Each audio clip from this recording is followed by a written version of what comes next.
artistic space.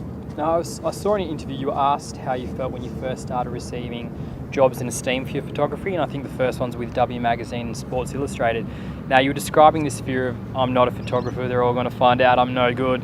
Now, to date, your work has appeared on the cover of Marie Claire, Vogue, Gentleman's Quarterly, Sports Illustrated, Lure and Esquire, as well as the rest of the fashion Bibles.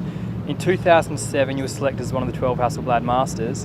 I'm curious, does that fear you had, does it stay with you, or has there ever been a single moment of personal reflection looking back where you went, you know what, Russell, like, I'm a photographer, I'm doing all right? Every single day, I'm like, what happens when they find out I'm not actually a photographer? Yeah. I'm actually a metal worker. I'm actually many things. There is, especially in a sort of capital of the industry, you expect to meet these people that are sort of plateaued and very calm. And one of the really refreshing things is when I get to speak now to sort of peers or people that I had an enormous respect and admire from afar, now I get to actually sit and speak with them. I find this one common factor.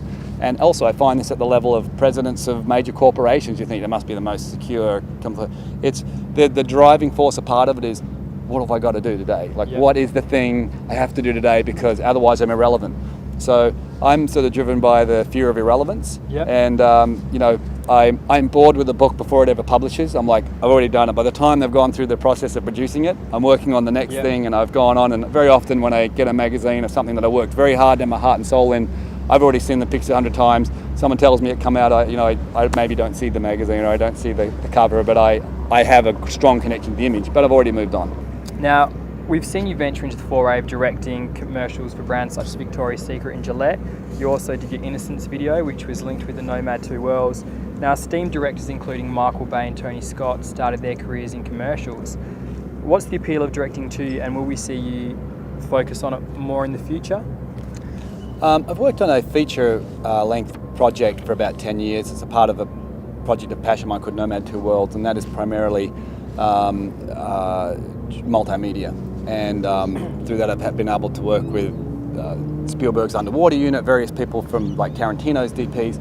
I'd say that there is a natural crossover from print to film, and as this world has collapsed, this multimedia world has collapsed together, something I refer to often. It really is the same elements combined. You've got to be able to tell story, you've got to be able to compose and light. And as you said, a lot of the directors come from this background.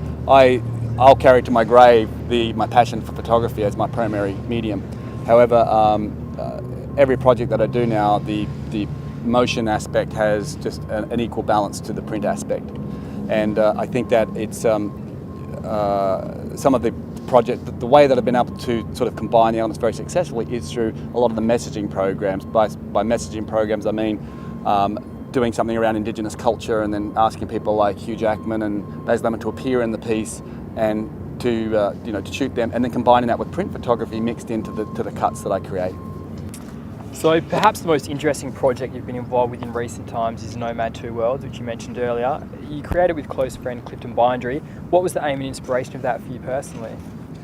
It was an exploration of my own past. I come from growing up here in the 70s. We have amazing qualities.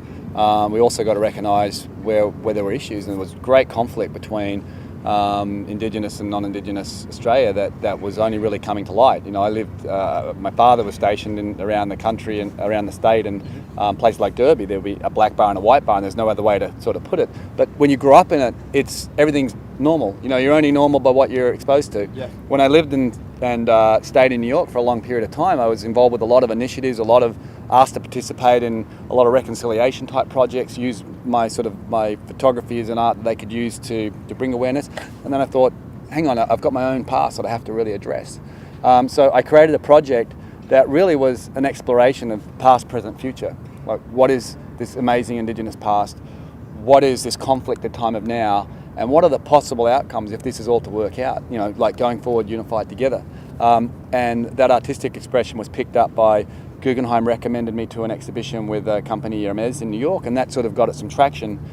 Over the next decade, I developed it until Clifton and I met and really became aligned a few years ago, and then realised that for this to work, it can't be driven by one person's doing his one thing and trying to express a subject. We, after the famous apology, we travelled together. I travelled with Clifton and his family across Walmajari country. We also ventured into other country with the help of people like Donny Woodagudja, took me to places ranging burial sites. But really it was as little as photographing culture and photographing it in a way, and then having it interpreted by the people that it comes from, and who are profoundly affected by what's happened over the past. So sometimes what we would think is a beautiful landscape, it'd be looking down at a piece of sand or a rock shape or small pebbles on the ground, and then understanding what the culture is in it. Yep. I blew that up into giant canvases, and then Clifton, and then over time other artists make artistic contributions. And we eventually opened that project in New York in 2009, hosted by Donna Karen, the designer, who's very involved in cultural preservation, Hugh Jackman, Australian government and others. And we did held an exhibition, and it got global attention. And it was seen, and really it got global attention because the art was the art.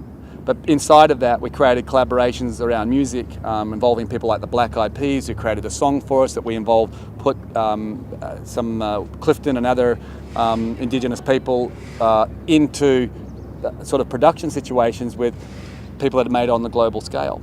And it became this model for reconciliation in action, as opposed to being a word or as opposed to being an idea. Like, this is actually in progress. Now what the project has grown and grown, and it's travelled.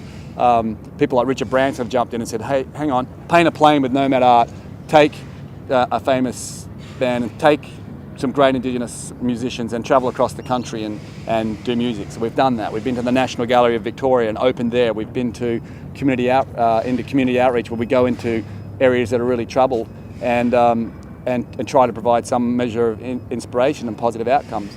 Through that, I've become closely connected with Telethon Institute for Child Health Research, Professor Fiona Stanley, and I really urge everyone in the state to understand that you have actually a global treasure in Fiona Stanley.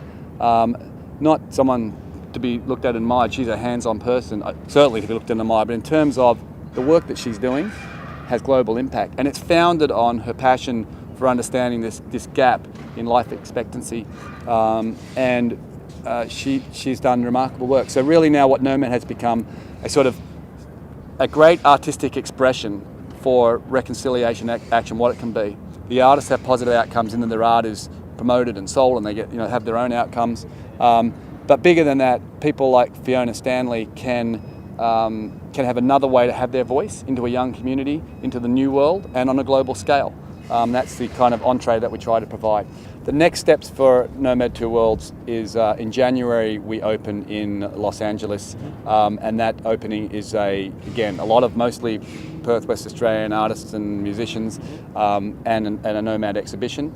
Also in collaboration with the Getty Museum and in collaboration with the Milken Institute and others. Donna Karen being a major supporter of the concept. We take the program out into LA, and that'll consist of a gala opening event, and then outside of that, community outreach, bringing in kids from really troubled areas and letting them experiment with art and understanding some culture from our perspective, and also creating high-level forums where we have like-to-like, sort of peer-to-peer forums and discussions around issues, global health, how culture actually has a huge impact on health, how self-esteem has a huge impact on health. Following that, it's World Peace Festival, which is opened by Desmond Tutu and supported by United Nations in Berlin. And we're also hopeful that we can present Nomad Two Worlds as a theme that perhaps could be presented around the time of Chogam, though there's nothing definitive there, but we think that would be a terrific opportunity to represent the metaphor for Perth, which is this ultra-modern city combined with this great culture, and how do they collaborate to a really cool outcome.